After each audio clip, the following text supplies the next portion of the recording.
Hello you guys, welcome back to another video, and I hope everyone is having a great day. And if you're new, welcome to my channel. My name is Jai. We are back with Mr. Nightmare. This is 3 scary new house horror stories. So sit back, relax, and let's do it. It's probably some, I should say, squatters, people who's living in there and you don't even know about it. Bet, watch. I bought my first house that I currently still live in 2 years ago. Okay. I was in the unpacking and settling in phase. At the time, I was single and living alone, but I just figured it was time for a house. No I had a puppy, couple no friends fish, over no to help pets. me unload the truck full of boxes, and I paid them with food since they wouldn't accept money. Oh, They hung around for a few hours after just to hang out. okay. When my friend Dale went to the bathroom, he came back and said he heard some noises from inside the walls, and that it sounded like there were some pipe issues. See? I took note of it. Somebody moving, The two of somebody them in left there. a little later. Since it was a Saturday, I stayed up pretty late on my laptop watching Netflix. However, I was hearing some light thumping sounds from above me, which was odd because my bedroom is upstairs. The only thing that could be above me would be the attic. Then I remembered Dale's comments about the noises from inside the walls. Squatters. I went to the attic door and pulled it down, and I actually had to take a deep breath because I was a bit nervous. I climbed the stairs into the attic and pulled the light switch down. One very dim yellow light buzzed on, just barely lighting up the attic. The noises in the wall stopped though. Either that or the noises just weren't coming from the attic, I imagined. With no boxes up there yet, it was just basically a big empty space, and I could clearly see no one was up there. The only things in the entire attic were a couple giant framed paintings leaning on one of the walls. I went back down to my room and tried to get some sleep, but I heard the noises again. Now I started to fear there was a small animal in the walls, like a raccoon. The sound still seemed to be coming from directly above my room. It had to be in the attic. So once more, I went up into the attic and looked to where I thought would be directly above my bedroom. The thing is, the attic didn't seem to extend the entire length of the house, so there's a wall covering where the section above my room should be. I walked over to the wall just to listen for potential noises. Wow. And I did hear noises from the other side of this wall. Then I looked at the two paintings leaning on the wall, how they were slightly angled. My heart started to race. I walked to the paintings and slightly angled one upwards off the wall, revealing a big hole in the wall. It took a few seconds for the reality to sink in. As I held the painting at an upright position, the painting was suddenly pushed out of my grip to fall flat on the floor. I nearly had a heart attack. Out from the hole came this sickly-looking girl. Oh She seemed my to be high on gosh. something. She was shaking, making weird noises, and she would start this. Is that the real laughing. picture? She grabbed onto me and dug her nails into my shoulders so hard I Oh. screamed, and I pushed her as hard as I could off of me. She fell backwards into the secret room, and I ran to the exit and shut the attic door behind me.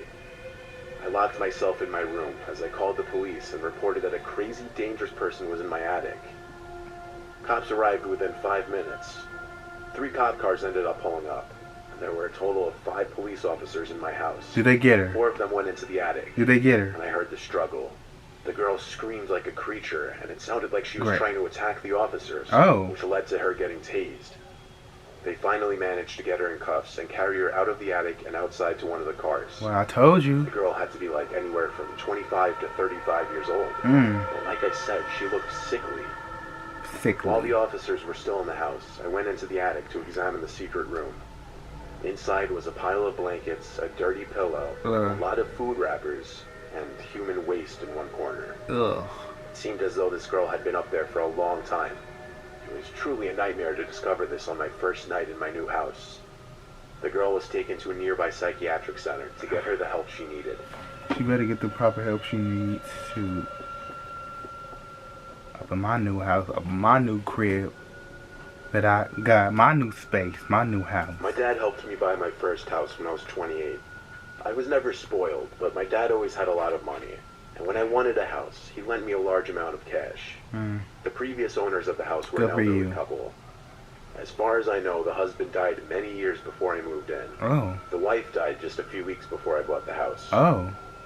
The son of the couple who sold me the house kept a lot of the furniture in the house for me. The spirit He took lives only what he there. really needed or wanted, which made things easier for me, less furniture to buy. I did dump some of the more outdated stuff on the curb though, including this old rocking chair that was sitting in the living room.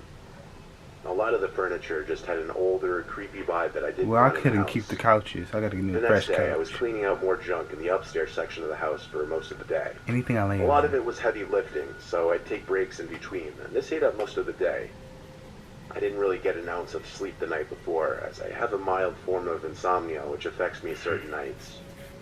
That second night, having moved into the house, I went out to get some Chinese for dinner because I had no energy to cook. Okay. When I got back, I was disturbed to find the front door was unlocked. Whoa. Now, I truly don't remember if I had simply forgotten to lock it or not. I wanted to believe I forgot, but it just seems so unlikely I'd forget to do that, especially with my brand new house. I started flicking on every light of every room on the main floor. The more light, the safer I'd feel. I then proceeded up the stairs to do the same there, in the common area and in all 3 bedrooms. There was also a basement to the house that I'd only been down inside once at that point. It was not a big basement like you would expect, though. It was kind of just a small storage space where the washer and dryer happened to be. I was already feeling a lot more confident that I had just simply forgotten to lock the door, but I still had to check the basement before I could confirm this. I opened the basement door and I flicked on the light. As I got halfway down the stairs, I saw an old rocking chair sitting in the middle of the basement. I didn't remember it being there the first time I saw the basement. Oh I my. stood over it.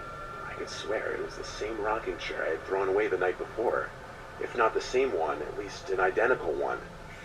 I looked around the basement though, and there wasn't anyone down there, so I did calm down just a bit. They go. I headed back Put that upstairs to chair get my back Chinese there. food.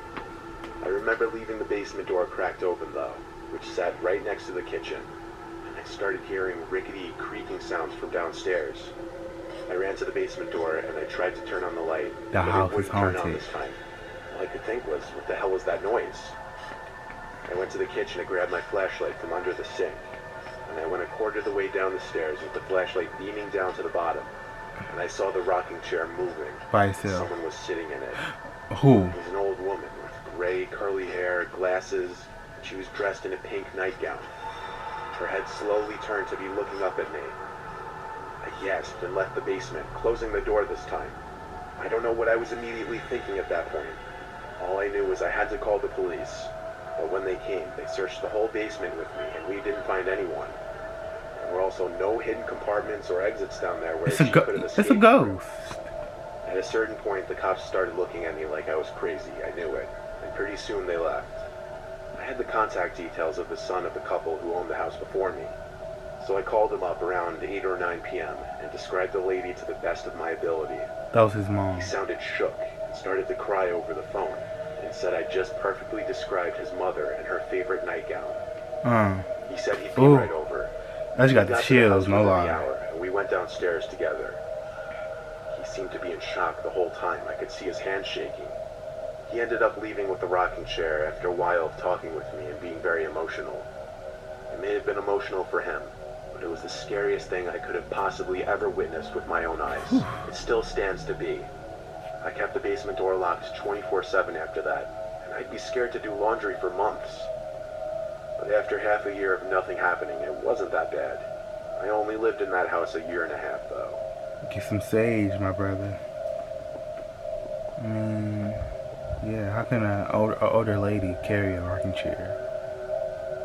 When I was 12 years old, my family moved to a new house in the countryside of Louisiana, located near a small village. We'd always lived in rural areas, definitely grew up unfamiliar to the city lifestyle or anything even remotely close to that. The property was 3 acres and very private. On the second night at the house, our dog Parker, who would sleep in my room, started barking and growling in the middle of the night. When he saw that I sat up in my bed, his tail started wagging, but he'd continue to bark and growl. I couldn't tell what he was looking at though. He was just looking towards the corner of the room. I checked the closet and nothing. Dog so I told knows Parker to what's shut up. up, and he did. Your dog Parker But I knows. did keep hearing him lift his head off his bed every once in a while, reacting to something.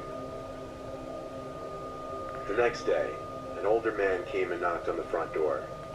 My dad answered while I was in the living room watching cartoons. I heard the whole interaction. The old man introduced himself as Gene, the next door neighbor. My dad told me to come over and introduce myself, so I did. Gene seemed very kooky and aloof. Even my Kooky. 12-year-old self could realize that. But he seemed nice, I guess. The next day, I was in the backyard playing Pokemon on my Game Boy. Ooh. My dad was in the front of the house mowing. Pokemon, The rest of gotta my catch family 'em wasn't all. home. Oddly enough, over walks Gene wearing the farmer's hat and overalls, talking to me in his thick southern accent, Hey boy, asking what I was up to. I'm cutting the grass, He actually boy. sat down at the table with me, which made me uncomfortable, especially considering he just walked into our backyard. Albeit there was no fence separating the front and backyard, but still. I told him I was playing Pokemon. He watching you while you Knew what sleep. it was. That's what it He was is. making Pikachu noises trying to be funny, but it was just unsettling. I started to realize there really was something off about this guy. My dad came to the backyard with a lawnmower, then turned it off when he saw Gene sitting next to me. He approached us and said hello with a smile, but I could tell based on my dad's face and tone that he was slightly confused what he was doing in our backyard. He never asked him that, but my dad told me I needed to go inside and wash the dishes. I knew he was trying to get me away from him. Yeah. A few minutes later, my dad came in and asked me if Gene just walked into our yard, and I said yeah. That's when he told me he didn't want me around that guy anymore, and to let him know if I saw him again. Good. It wasn't until a few nights later that I woke up to Parker growling and barking again. This time he was looking at the window. I got up to open the window just to hear if something was going on out there. Bam, there he is. Quickly after opening the window, without seeing anybody out there, You I ready? heard Gene imitating Pikachu noises again, in his creepy old man's voice. Oh, I ran out of my room screaming Dad repeatedly. When I told my dad Gene was outside my window, he stormed outside to check. And when he couldn't find him on the property, he went to Gene's house next door. But here's the twist. what? That Gene guy didn't live next door. It was abandoned. An older woman answered the door and had no idea who he was. Oh, So my dad went to every single neighboring house, and nobody had ever heard of a Gene. My dad called the police to report the man. Police said they would be on the lookout for him, and it even made the news. what in the We holy never fuck? again saw or heard from Gene, or whatever his real name was. I'm gonna go the story up. Man, I tell you. You got squatters, ghosts, and creepy man. This one was great to watch. So, shout out to Mr. Nightmare for doing this. You can never come in a nice home. You got crazy, delusional squatters. You have a ghost that brought in a chair that you threw out, and you got creepy, stalkerish, pedophile people. Man, I don't know which one was worse, the squatter, the ghost, or the creepy guy. Man, I tell you. So thank you guys for tuning into this video. Be sure to like, comment, and subscribe. And you guys have you the most awesome day. Stay blessed, like I always say. Share life, do what you want, and do it positive. Peace.